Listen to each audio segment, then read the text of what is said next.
ton sang, vers toi j'avance, saint de ta puissance, fort de ta présence à chaque pas.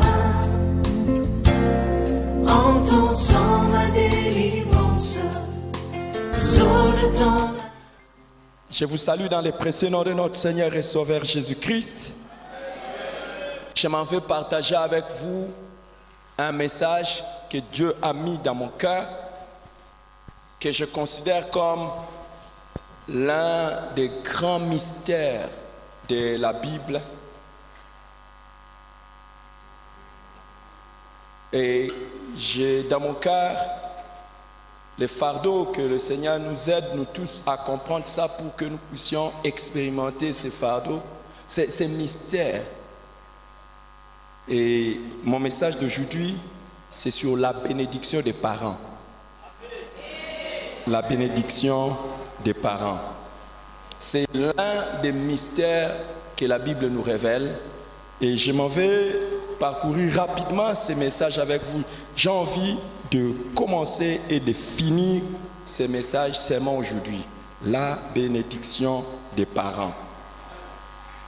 Dans Proverbes chapitre 10, le verset 22, nous lisons: c'est la bénédiction de l'Éternel qui enrichit et il ne la fait suivre d'aucun chagrin. La bénédiction de l'Éternel qui enrichit et il ne la fait suivre qu'un chagrin. Qu'est-ce que c'est que la bénédiction?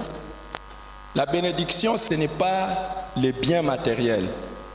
Ce n'est pas les choses que nous pouvons toucher.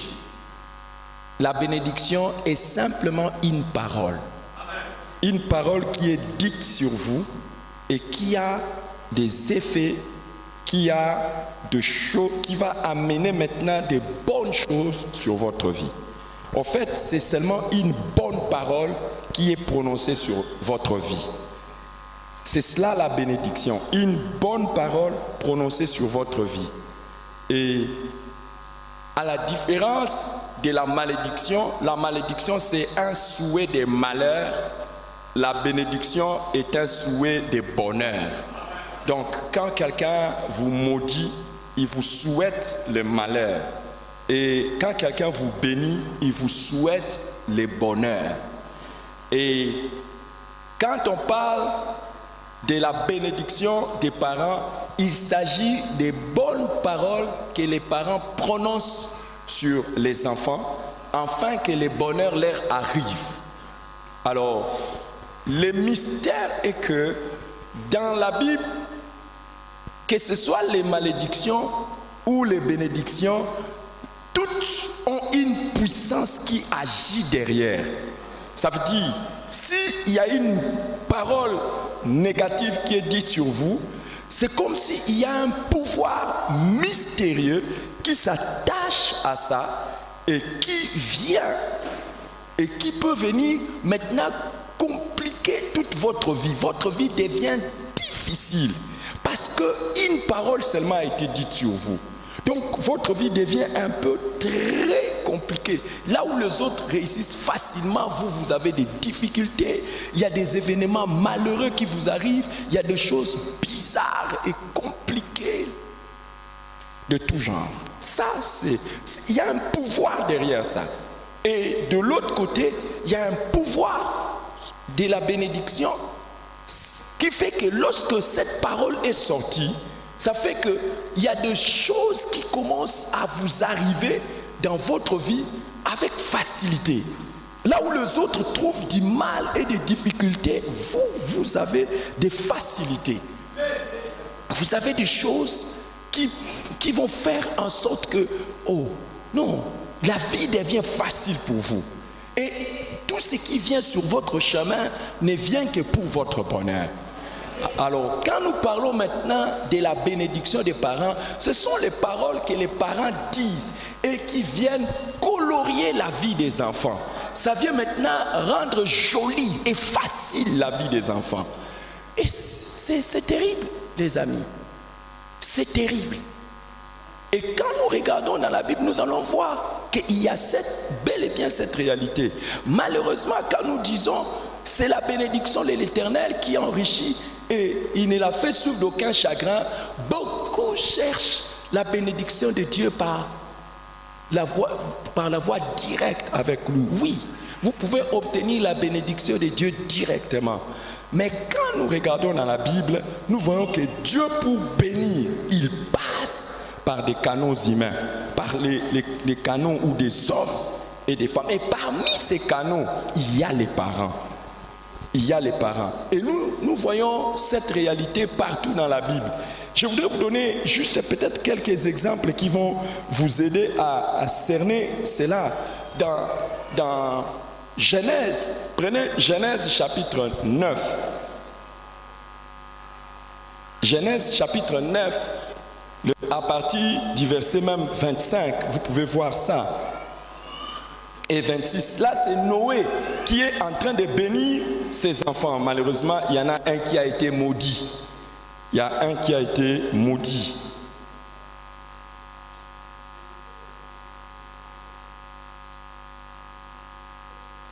Genèse chapitre 9, comme je le disais, 25 à 27. Alors vous allez voir que Noé a maudit un de ses enfants, mais deux autres, il les a bénis.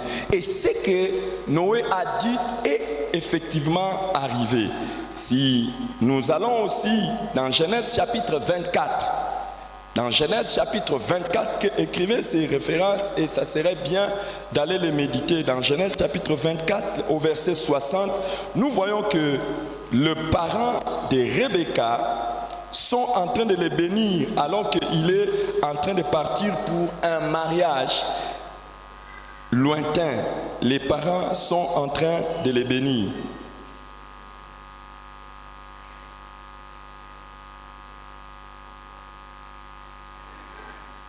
Regardez dans Genèse chapitre, comme je le disais, 24, les versets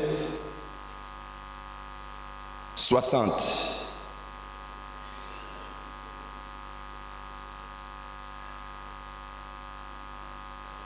Alors, vous avez aussi un autre exemple dans Genèse chapitre 27, et nous allons beaucoup nous pencher sur ça. Genèse chapitre 27, prenez tous les chapitres de 27 où nous avons Isaac qui bénit Jacob et Ésaü. Nous allons revenir sur ça. Ça c'est dans Genèse chapitre 17. Genèse chapitre 27, pardon. Prenez tous les chapitres, c'est les chapitres où Isaac est en train de bénir Ésaü. Nous avons aussi un autre exemple de Laban qui est en train de bénir ses enfants dans Genèse chapitre 31. Genèse chapitre 31, le verset 55. Genèse 31, le verset 55. Et un autre exemple, je ne sais pas si vous avez déjà médité sur cela, là où nous voyons un grand mystère encore de la bénédiction des parents, c'est dans Genèse chapitre 49. Genèse 49, là c'est Jacob qui est en train de bénir les 12 tribus d'Israël. Nous allons aussi toucher un tout petit peu ces passages-là de Genèse chapitre 49. C'est tous les chapitres qui constituent la bénédiction de Jacob sur les 12 tribus d'Israël. Alors, pour que nous puissions essayer de comprendre le mystère de la bénédiction des parents et ce que nous devons faire pour obtenir cela, j'ai d'autres exemples que je veux vous donner dans la suite. J'aimerais que nous puissions lire ensemble d'abord Genèse. Regardez Genèse 25. Si vous êtes dans Genèse chapitre 25, suivez cette histoire très bien. Nous allons lire Genèse 25, écrivez ça. 21 à 23, écrivez. Genèse 25, 21 à 23. Puis nous allons lire Genèse 27, 1 à 4 et 30 à 40. Genèse 25, 21 à 23. Genèse 27, 1 à 4. Et puis 30 à 40. Alors je commence d'abord par Genèse chapitre 5, 21 à 23. Isaac implora l'Éternel pour sa femme car elle était stérile. Et l'Éternel l'exauça. Rebecca, sa femme, devint enceinte. Les enfants se heurtaient dans son sein et elle dit, « S'il en est ainsi, pourquoi suis-je enceinte ?» Elle alla consulter l'Éternel. Et l'Éternel lui dit, « 2 nations sont dans ton ventre, et 2 peuples se sépareront au sortir de tes entrailles. Un de ces peuples sera plus fort que l'autre, et le plus grand sera assujetti au plus petit. » Qui aimerait vivre ça? Tu es le grand et puis tu es assujetti au petit. Qui est en train de parler ici à Rebecca? C'est Dieu lui-même. Et il lui dit, dans ton ventre là, il y a 2 enfants. 2 peuples.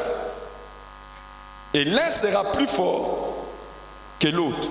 Mais le plus grand sera assujetti au plus petit. Quand vous lisez l'histoire, vous allez voir que celui qui est venu avant, c'était Ésaü. Et celui qui est venu après, c'est Jacob. Maintenant, allons dans Genèse chapitre 27. 1 à 4. Isaac devenait vieux et ses yeux s'étaient affaiblis au point qu'il ne voyait plus. Alors il appela Ésaü son fils aîné et lui dit, « Mon fils !»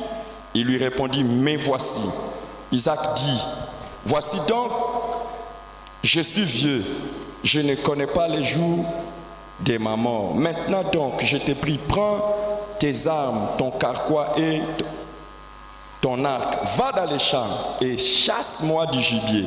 Fais-moi un mets comme j'aime et apporte-les-moi à manger afin que mon âme te bénisse avant que je meure. »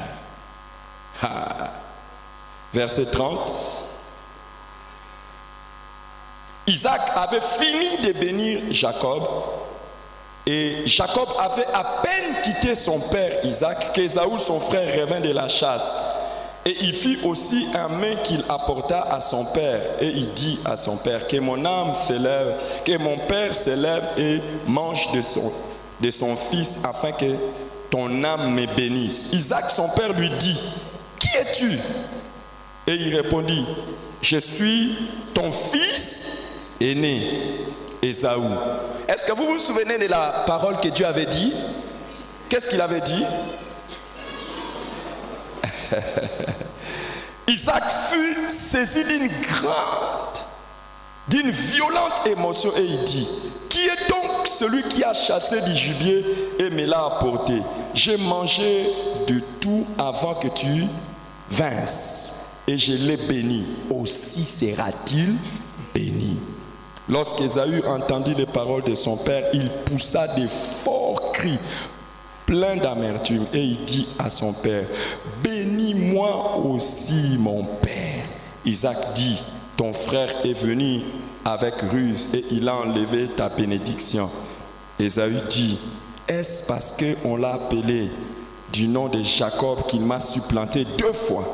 Il a enlevé mon droit d'aînesse et voici maintenant qu'il vient d'enlever ma bénédiction. Et il dit, n'as-tu point réservé des bénédictions pour moi? Isaac répondit et dit à Ésaü, voici je l'ai béni, je l'ai établi ton maître. Et, oh non, lisez ça bien. Voici, Isaac répondit et dit à Ésaü, quoi? Voici, je l'ai établi. Qui l'a établi? C'est Dieu ou bien son père? Je l'ai établi, ton maître, et je lui ai donné tous ses frères pour serviteurs. Je l'ai pourvu de blé et du vin. Que puis-je donc faire pour toi, mon fils? Ésaü dit à son père, n'as-tu que cette seule bénédiction, mon père? Bénis-moi aussi, mon père. Et Ésaü éleva la voix et pleura. Isaac, son père, répondit et lui dit, voici ta demeure sera privée de la graisse de la terre et de la rosée du ciel d'en haut. Tu vivras de ton épée et tu seras asservi à ton frère. Mais en errance librement ça et là, tu briseras son joug du dessus de ton cou. Amen. Les amis, regardez une histoire familiale qui est pleine de leçons. Isaac arrive à la fin de sa vie et il dit, avant que je ne meure, je vais bénir mon fils aîné. Et quand il veut bénir son fils aîné, l'histoire que j'ai sautée, vous pouvez lire entre les versets 5, du verset 5 jusqu'au verset 29, vous allez voir, Rebecca, sa femme qui a entendu cela, est partie dire à Jacob, viens. Et il a fait toute une machination pour que Jacob puisse avoir la bénédiction. Et quand Jacob a eu la bénédiction, nous voyons que Ésaü revient et il commence à pleurer. Les amis, je voudrais vous dire, vous donner quelques raisons pour lesquelles il nous faut rechercher la bénédiction des parents. Parce que c'est important, à partir d'ici, c'est déjà très important que nous puissions comprendre cela. Je vais vous donner juste quelques raisons pour lesquelles il nous faut rechercher la bénédiction des parents. Première raison, la bénédiction de Dieu passe par celle des parents. Quand on dit la bénédiction de l'Éternel qui enrichit et elle n'a fait sur aucun chagrin, cette bénédiction passe par les parents. Les parents ne sont pas seulement des instruments pour que nous puissions venir au monde, mais ils sont aussi les instruments de Dieu pour l'accomplissement de son plan dans nos vies. Est-ce que quelqu'un m'a entendu? Les parents ne sont pas seulement les instruments pour que nous puissions venir au monde, mais aussi des instruments pour l'accomplissement de son plan dans ta vie. Demande pas à ton voisin, est-ce que tu as eu la bénédiction de tes parents? Wow.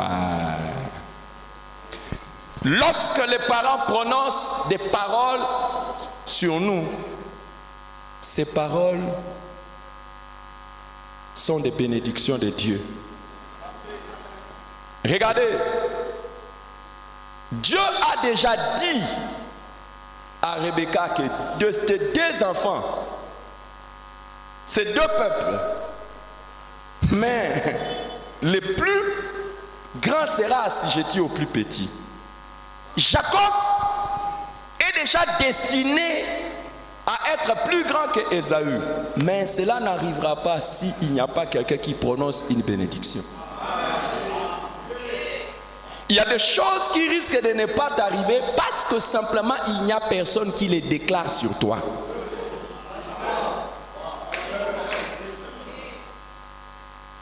C'est pour ça qu'il ne faut pas ignorer les parents. Il ne faut pas ignorer les parents. Ce sont des instruments de Dieu. Pourquoi il faut rechercher? Je parle de ça rapidement, je n'ai pas envie de rester sur là. J'ai beaucoup de choses à vous dire. Pourquoi il faut rechercher la bénédiction des parents? Parce que la bénédiction des parents est accompagnée de l'action de Dieu. Quand les parents te bénissent, Dieu entre en œuvre pour agir dans ta vie. La bénédiction des parents est accompagnée de l'action divine, de l'action de Dieu. Quand les parents te souhaitent de bonnes choses, Dieu aussi se met à l'œuvre. Quand les parents te bénissent, en fait, ils demandent à Dieu d'entrer en action en ta faveur. Ah, je ne sais pas si vraiment je suis considéré comme ton parent. Je voudrais, non, tu n'as pas considéré ça, il n'y a pas de problème. Parce que je voulais, non, il n'y a pas de problème. Je voulais, mais ça va, il n'y a pas de problème.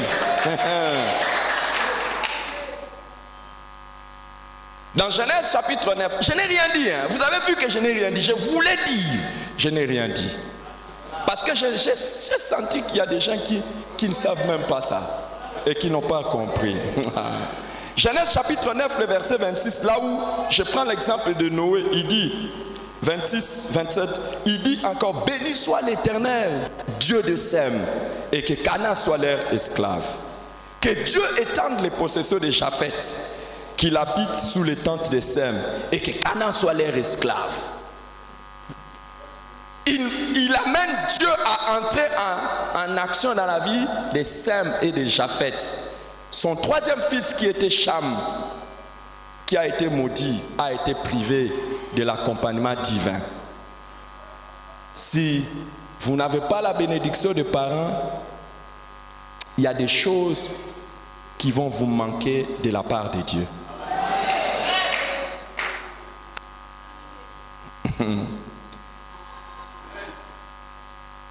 Les amis, la troisième raison pour laquelle il faut rechercher à tout prix la bénédiction des parents, c'est que la bénédiction des parents détermine l'avenir des enfants. Ce que les parents disent sur vous détermine votre avenir. Quel genre de vie et quel avenir aurons-vous dans la vie? C'est ce que les parents ont dit. Et regardez très bien, au moment où je suis en train de parler, commencez seulement à réfléchir. Et vous allez voir qu'il y a beaucoup de choses qui vous arrivent dans la vie. Au fait, depuis votre enfance, les parents les disaient. Beaucoup de choses. Je ne parle pas encore des mauvaises choses. Vient un temps où Dieu m'a mis à cœur de vous parler beaucoup sur les malédictions, hein, mais je vais vous parler de ça après. Mais toutes les bonnes choses que les parents ont dites. Et regardez seulement, les enfants sur qui les parents disaient des bonnes choses ont une autre qualité de vie que les enfants sur qui on ne disait rien ou on disait des mauvaises choses. Ça détermine la qualité de la vie que vous allez avoir. Votre avenir sera comme ça. On dit, il dit, je l'ai établi, maître. Et regardez dans Genèse chapitre 49, le verset 1. Et le verset, je prends seulement le verset 1. Mais je vous ai dit d'aller lire tout. On dit ceci. Jacob appela ses fils et dit, assemblez-vous et je vous annoncerai ce qui vous arrivera dans la suite des temps. Donc la bénédiction que Jacob était en train de prononcer sur ses enfants, il dit, c'est déjà, je vous annonce ce qui va arriver dans la suite des temps. Le jour où tu apprends l'art d'être un bon père, c'est le jour où tu apprends à dessiner l'avenir de tes enfants par ta bouche.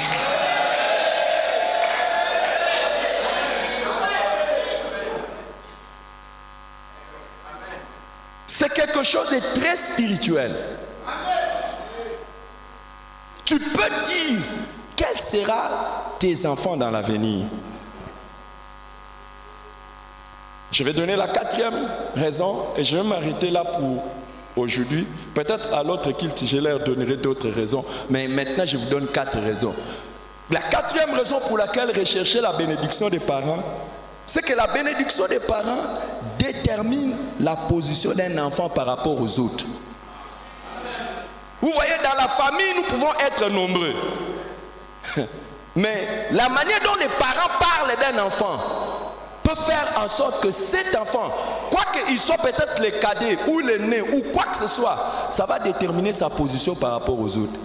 Il dit, je l'ai établi, maître sur toi, et tu seras son serviteur. Est-ce que vous n'avez pas vu qu'il y a comme une sorte de personnes dans des familles qui, peu importe qu'ils soient l'aîné, deuxième ou troisième, mais tout le monde les considère comme les supérieurs.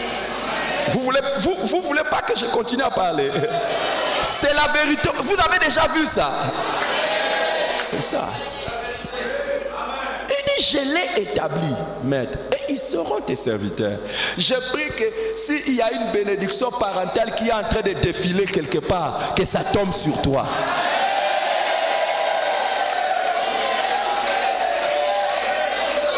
Et je prie que tu ne meurs pas ou que tu reçoives une bénédiction spéciale, une bénédiction parentale du positionnement.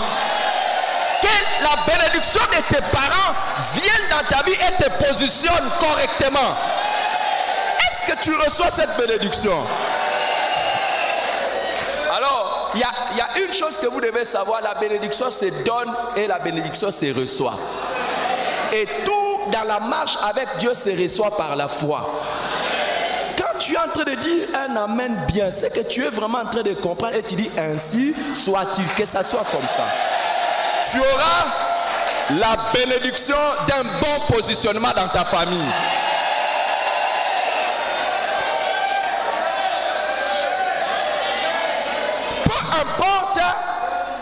Peu importe l'ordre de naissance, c'est la bénédiction qui détermine le positionnement réel. Est-ce que tu peux donner un bon amen? Et je prie pour une chose en ta faveur, que aucune folie ne vienne te défavoriser pour que les plus petits deviennent ton plus grand. Que ça n'arrive pas. Si Dieu t'a déjà envoyé dans un ordre naturel, j'ai pris vraiment qu'aucune folie ne vienne te faire perdre cette bénédiction. Reçois cette bénédiction au nom de Jésus. Assieds-toi. Maintenant, je vais te dire par quels parents la bénédiction divine peut passer. Je vais vous donner 4 types de parents par lesquels la bénédiction divine peut passer. Vous voulez? Vous voulez? Ou bien vous ne voulez pas? Si vous ne voulez pas, il n'y a pas de problème, je passe. Que faire pour obtenir la bénédiction des parents? Non, mais je passe parce que vous n'avez pas voulu que je vous dise quels sont les parents par lesquels. Est-ce qu'il y a quelqu'un qui veut?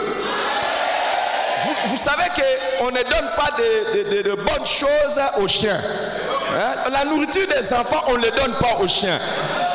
Hein? Et on ne met pas des colliers en or sur des porcs. Est-ce que vous voulez que je vous donne vraiment les 4 types?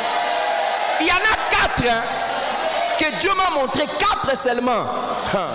Et chacun de ces 4 peut être une grande source de bénédiction dans ta vie. Je sais que quand on parle des parents, toi tu ne vois qu'un seul. Non, écoute. D'abord, les premiers parents par lesquels le Seigneur passe, ce sont nos parents biologiques. Les parents biologiques, ton père et ta mère qui t'ont mis au monde. Nous avons l'exemple de Noé, nous avons l'exemple d'Isaac, nous avons l'exemple de Jacob. Alléluia. Et je veux te dire, si jusqu'aujourd'hui, tu as encore un père ou une mère biologique, considère-les comme une source de trésors. Parce que de sa bouche peut sortir quelque chose d'extraordinaire pour toi.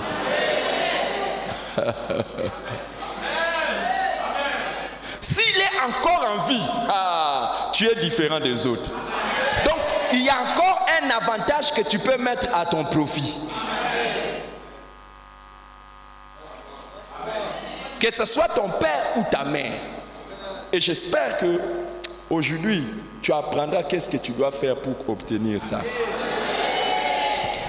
Mais, vous voulez, j'en ai 4. Ça va ou bien? Je peux donner les 3 autres. Que je donne les 3 autres. Le deuxième parent par lequel la bénédiction de Dieu passe, ce sont les parents de substitution. Les parents de substitution.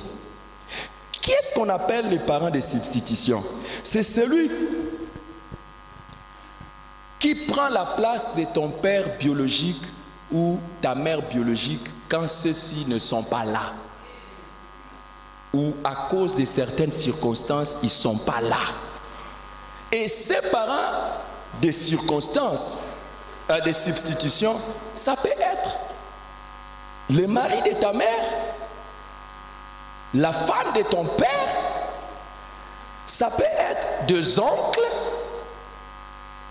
ça peut être des tantes, ça peut être ton frère aîné. Ça peut être ton cousin ou ta cousine.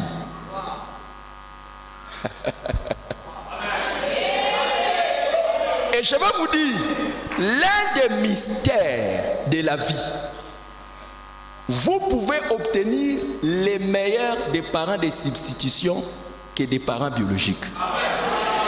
Des fois.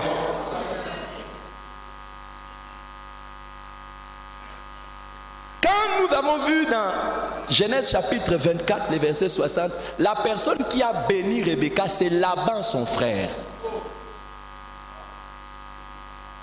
Et regardez la bénédiction que son frère lui a donnée.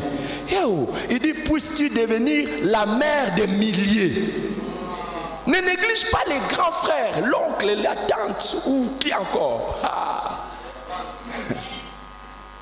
Que Dieu te donne. Et vous savez,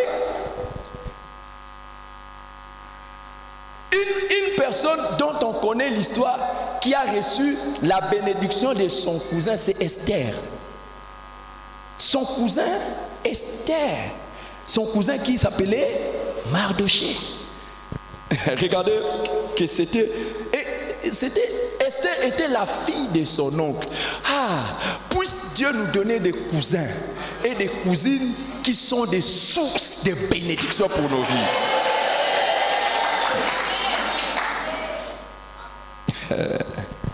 Alléluia. Le troisième type de parents par lesquels la bénédiction divine peut passer. Vous voulez que je vous le dise? Ou bien vous êtes rassasiés? Je peux donner. Ce sont les beaux-parents. Les parents de ton mari ou de ta femme peuvent être les meilleures sources de bénédiction pour toi.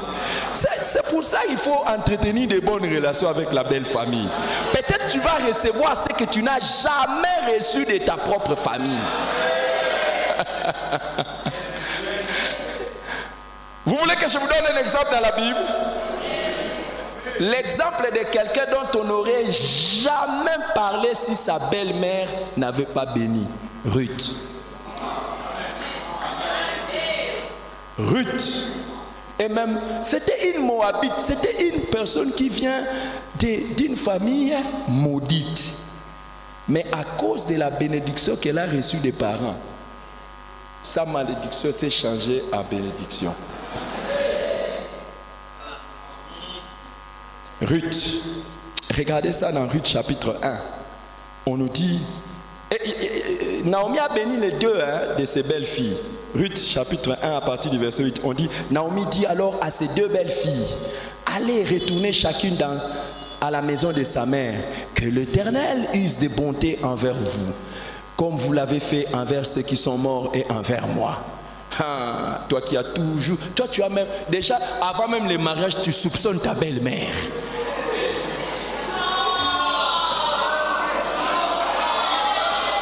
Et s'il y a une première rivale dans ton mariage, c'est ta belle-mère.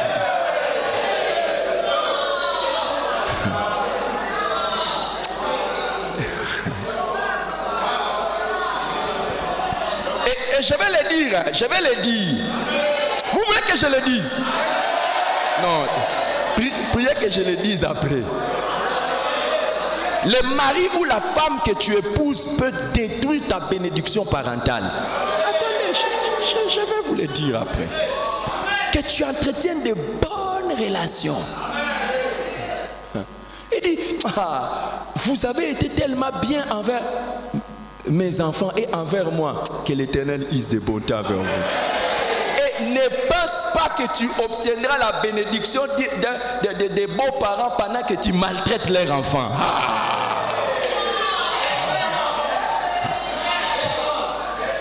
Ils seront prêts à te bénir lorsqu'ils voient que notre enfant et nous-mêmes, ce mariage nous est profitable.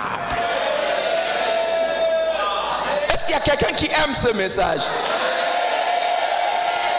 Alors, c'est aujourd'hui le jour d'aller arranger avec les beaux-parents. Fais tout arrange avec les beaux-parents. Je vais vous le dire plus tard.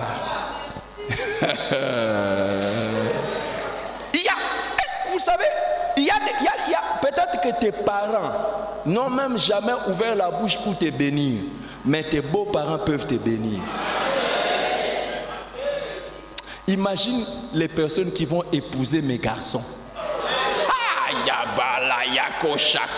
Il suffit seulement que je le voie toujours sourire et que je mette le thermocœur et je vois que leur cœur est content. Elle n'aura pas besoin d'autre chose. C'est moi-même. Moi-même. Marato Sayakuma Kandasuta.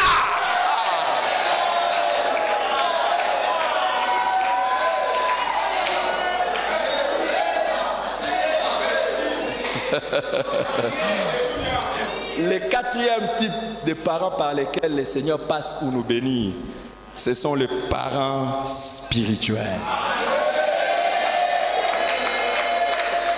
Vous pouvez n'avoir pas eu de père biologique, ou peut-être vos parents biologiques n'ont pas prononcé les bénédictions sur vous.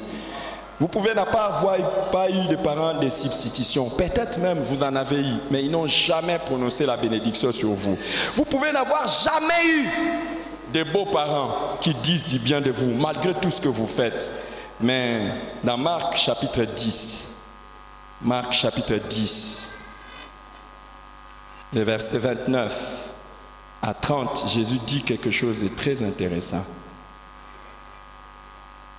Jésus dit, je vous l'ai dit en vérité, il n'est personne qui, ayant quitté à cause de moi et à cause de la bonne nouvelle sa maison, ses frères ou ses sœurs ou sa mère ou son père ou ses enfants ou ses terres, ne reçoivent au centuple présentement dans ces siècles des maisons, des frères, des sœurs, des mères, des enfants et des terres, avec des persécutions et dans les siècles à venir, la vie éternelle. En venant à Jésus, Jésus nous donne des mères et des pères.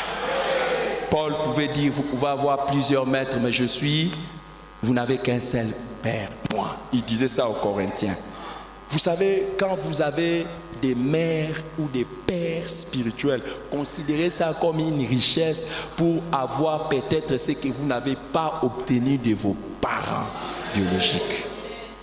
Quand nous parlons à nos enfants, nous leur disons qu'ils ont la grâce d'avoir des parents qui représentent les deux, père biologique et père spirituel. Parce qu'il y en a beaucoup qui, s'il faut... D'ailleurs, si vous n'avez que... votre vie ne devait tenir que sur vos parents biologiques de substitution ou vos beaux-parents, peut-être votre vie allait être malheureuse.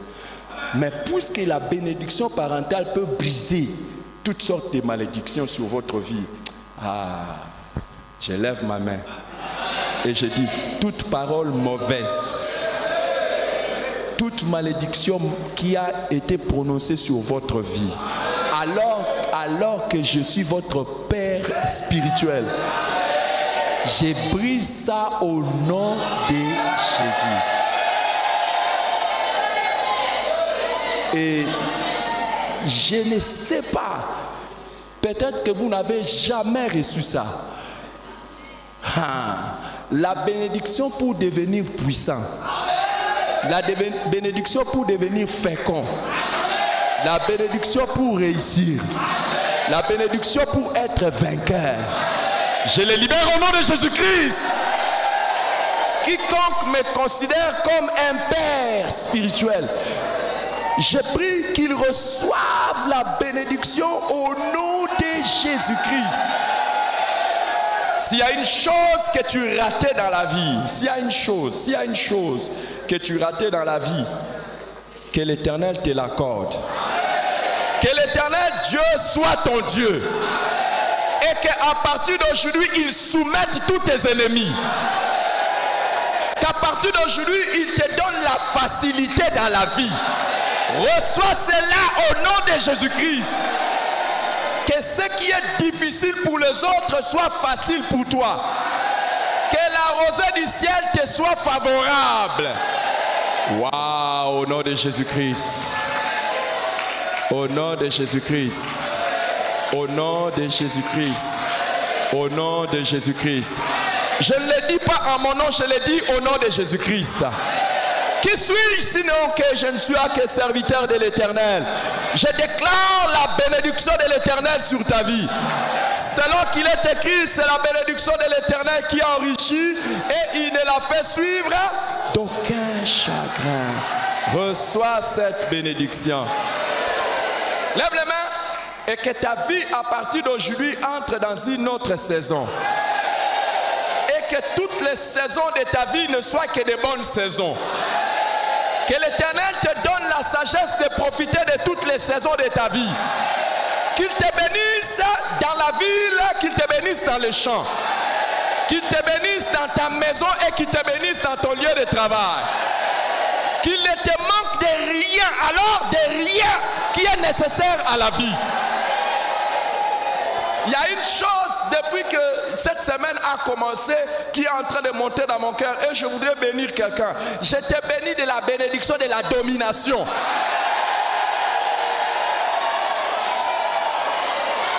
Je te bénis de la bénédiction de la domination.